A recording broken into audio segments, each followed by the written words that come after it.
Este es el primer videojuego que de verdad fascinó mi mente. Hasta donde tengo memoria, claro. Y vale, este tipo de títulos nunca han abundado en mi juegoteca, pero siempre he sentido debilidad por volar y combatir en el cielo en un videojuego, por lo que de vez en cuando termino volviendo a esa sensación, ya sea en shoot 'em ups, en arcades sobre raíles, simuladores o juegos de exploración donde la mecánica principal es moverse por el aire. Tal vez es por esto que el anuncio de Ace Combat 7 Skies Unknown para Switch captó de inmediato mi interés, por lo que casi sin dudarlo tomé esta oportunidad de analizarlo, de la cual he extraído cosas muy interesantes y que pueden hacerte girar la vista hacia las nubes si no lo conocías. Eso sí, a pesar de que la mayoría de aspectos de este análisis son aplicables a las versiones de PC, Xbox One y PlayStation 4 aparecidas en 2019,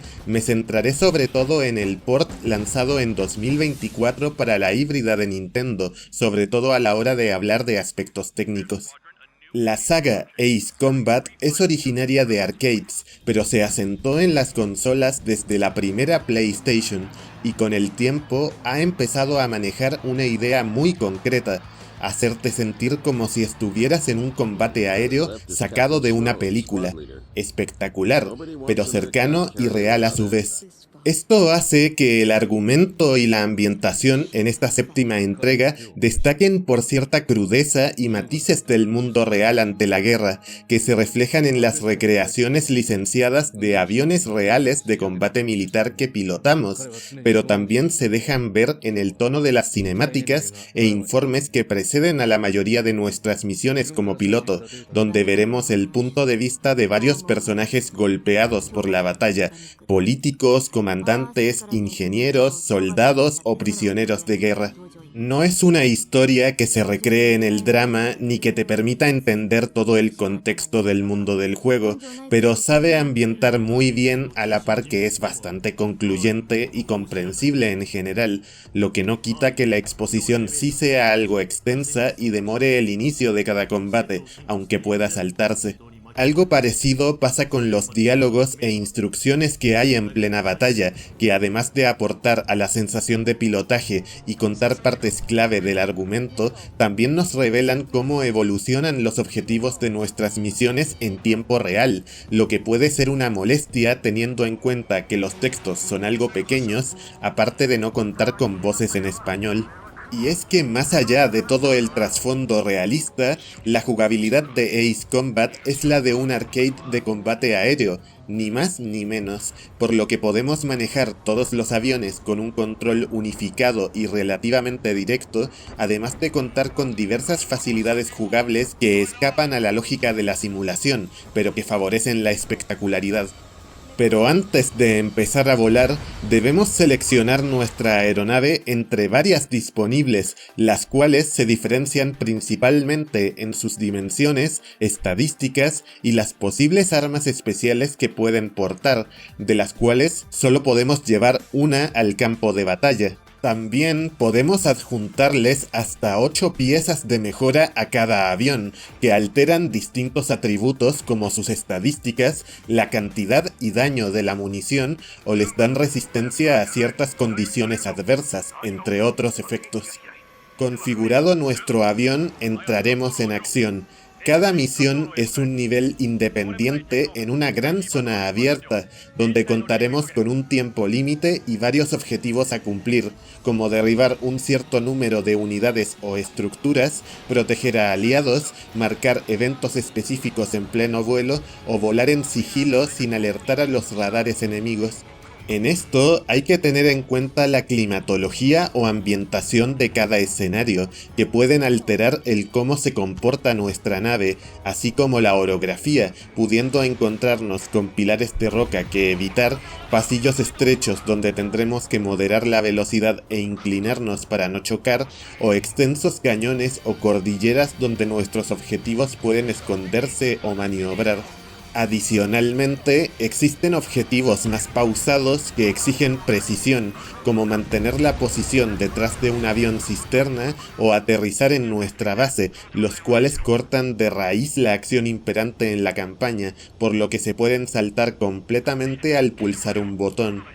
Todos estos elementos ayudan mucho a que la mayoría de misiones tengan algo distinto que ofrecer, aparte de ser por norma desafiantes y pudiendo hacerse cuesta arriba si no vamos con una estrategia en mente o un tipo de avión específico, aunque es cierto que esto último, junto a lo ya mencionado de las instrucciones in-game, puede dar la sensación de que cada nivel depende demasiado del ensayo y error.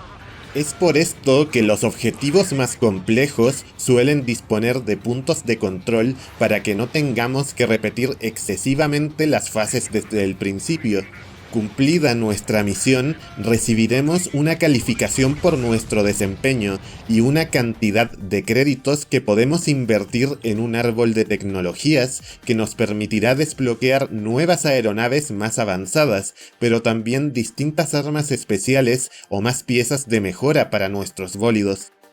En temas de control, no hay opción de usar el control por movimiento, pero podemos elegir entre dos modos de manejo básico del avión, estándar y experto.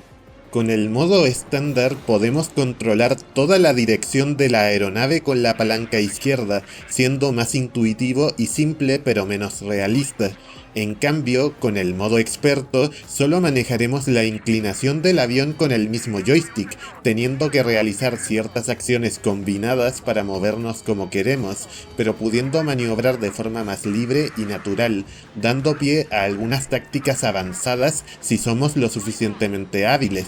Estos modos se pueden cambiar en cualquier momento, así como nuestro radar entre tres opciones útiles en medio del combate o elegir entre tres tipos de cámara para controlar nuestro vuelo, además de poder mover la visión libremente alrededor del avión. El resto de acciones se resumen en acelerar, frenar, corregir nuestra dirección, lanzar bengalas para interceptar los misiles enemigos y por último fijar blanco y disparar nuestras armas, que van desde la ametralladora de apoyo, los misiles de fijación que funcionan como arma básica y la citada arma especial que elegimos al iniciar cada misión, con munición más limitada pero ofreciendo más posibilidades tácticas como láseres, bombas terrestres, misiles de fijación múltiple, proyectiles de onda expansiva o disruptores que nublan los disparos cercanos, entre otros.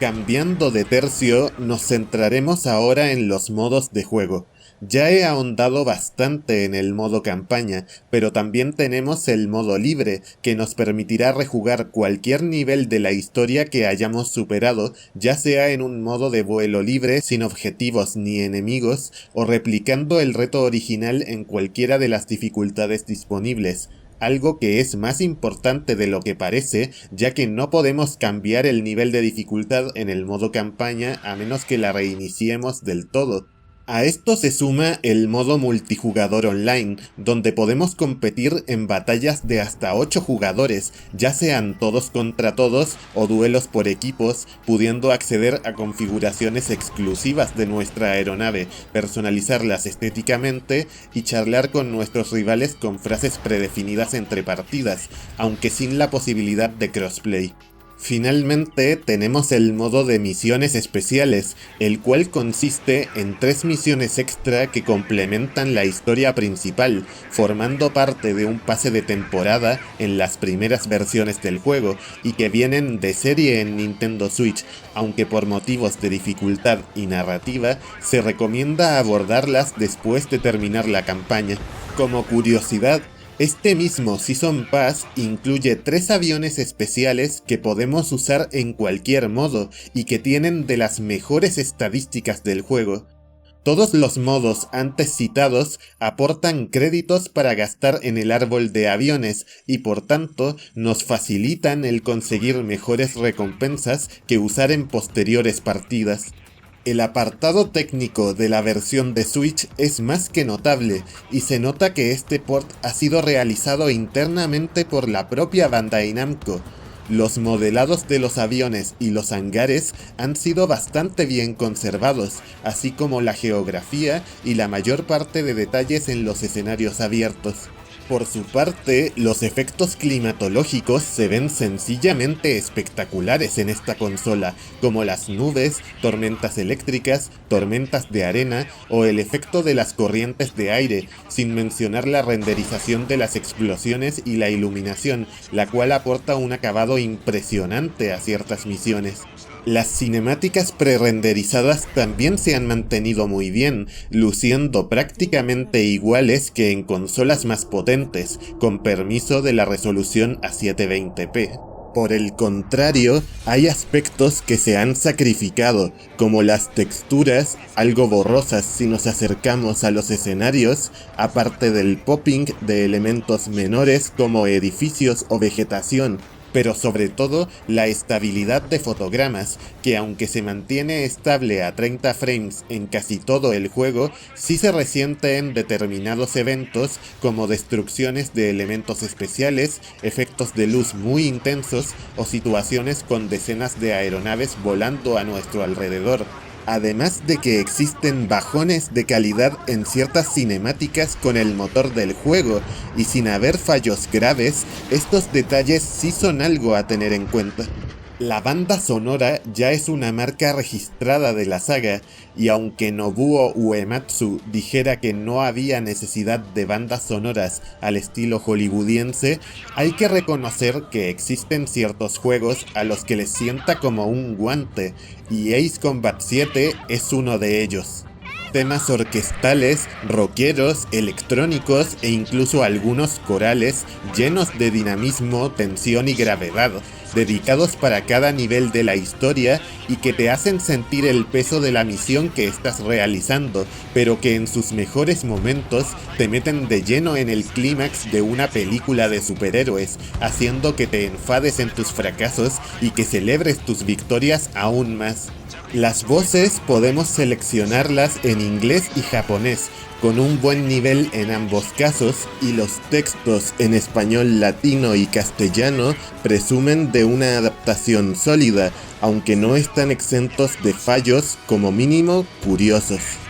Finalmente, hablaré un poco de los contenidos descargables que se han lanzado a posteriori para todas las versiones, que consisten en distintos packs que incluyen nuevos aviones, reversiones de aeronaves ya existentes en el juego con nuevas estadísticas y armas, y un cameo de los bólidos de la última película de Top Gun, aparte de ítems estéticos y nuevas piezas de música para el modo multijugador. Personalmente no veo demasiado atractivo en este tipo de DLCs, ya que no aportan demasiado a la experiencia general y teniendo un precio, al menos en la versión de Nintendo, demasiado elevado, ya que comprar todos los packs iguala casi en coste al propio juego, lo que no es poca cosa teniendo en cuenta que estamos ante un port de un título de hace 5 años que ha salido a precio de novedad. Ace Combat 7 Skies Unknown, tanto en su edición normal como en su edición deluxe para Nintendo Switch, sigue siendo tan sólido, adictivo y lleno de acción como el primer día en que salió, y no por nada es con diferencia el título más vendido de su saga, siendo capaz de aunar lo mejor de una serie clásica y llevarlo a consolas modernas con un resultado realmente gratificante a los mandos. Tampoco os voy a mentir, este título no es sencillo, pero siempre y cuando persistas y comulgues con su propuesta arcade, deberías encontrar los suficientes elementos para permitirte avanzar a tu ritmo, con una absorbente campaña de unas 15 horas y diversas actividades adicionales que te pueden dar muchas más horas de diversión si quieres mejorar tu experticia como piloto. Eso sí, a estas alturas, las versiones de PlayStation, Xbox y PC ya pueden encontrarse más fácilmente en rebajas y salvando la integración del pase de temporada y algunos añadidos menores, no hay grandes diferencias en el contenido con respecto a la versión de Switch, por lo que cada quien debe valorar si el producto puede ser amortizado en la máquina de su elección. Aunque a nivel personal, la versión de Nintendo Switch me parece realmente competente, siendo un gran agregado al catálogo de la consola. Después de todo esto, ¿estás dispuesto a dominar los cielos en guerra? El mundo sigue observando. Can you hear me? Pilot with the 3 strikes.